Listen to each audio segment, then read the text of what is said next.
L'association Aventure Handicap a terminé son dernier grand raid le mois de juin dernier. Une équipe composée d'10 sportifs et valides sur un itinéraire en forme d'équerre a parcouru 2000 km. Du départ et arrivée à Toulouse, la solidarité a été le maître mot. On est parti le premier jour de Toulouse. Nous, en VTT, on est parti un peu plus haut.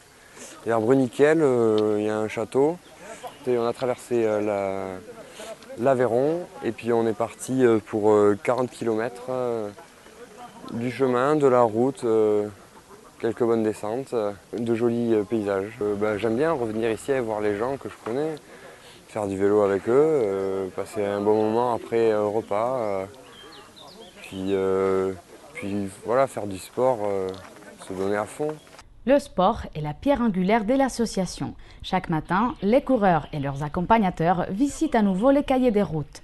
Selon les modalités, VTT, handibike ou course à pied, ils réalisent entre 15 et 50 km par jour en moyenne.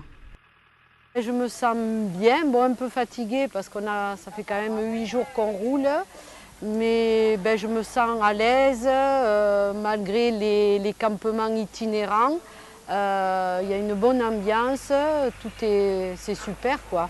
Je suis vraiment contente. Bon, peut-être je déchanterai avant la fin, mais bon, jusqu'à aujourd'hui, ça va quoi.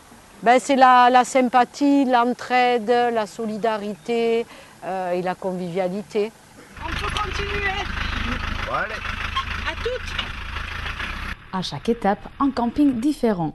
À l'arrivée, il faut s'installer, planter la tente et prendre sa douche.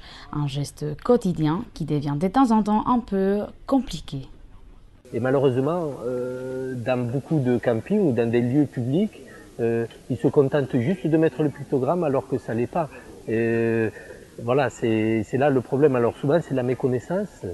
Pour beaucoup, du moins j'ose l'espérer, c'est la méconnaissance.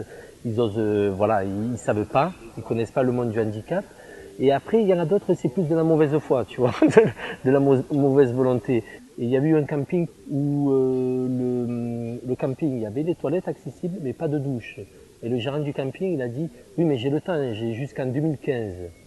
Après la toilette, il faut bien reprendre des forces. L'association se fait accompagner à chaque raid d'un cuisinier. Cela fait 2 ans que Nicole s'est incorporée à l'équipe. J'aime faire la bouffe dans des conditions spéciales. Ça me convient très bien.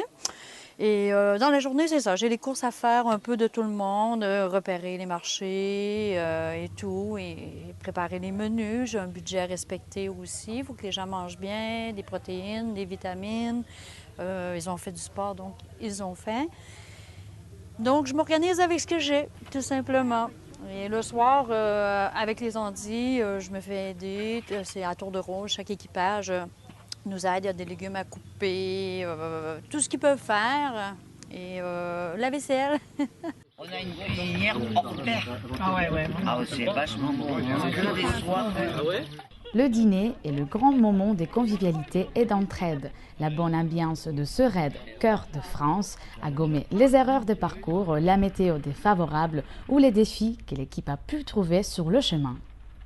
Le cœur, c'est l'amour, c'est la passion. Hein, c'est donc la passion pour nous, c'est la passion du sport souvent, un peu ça, hein, la passion du sport, puis de réaliser des choses l'aventure, en somme. Le cœur, c'est l'aventure aussi. Hein.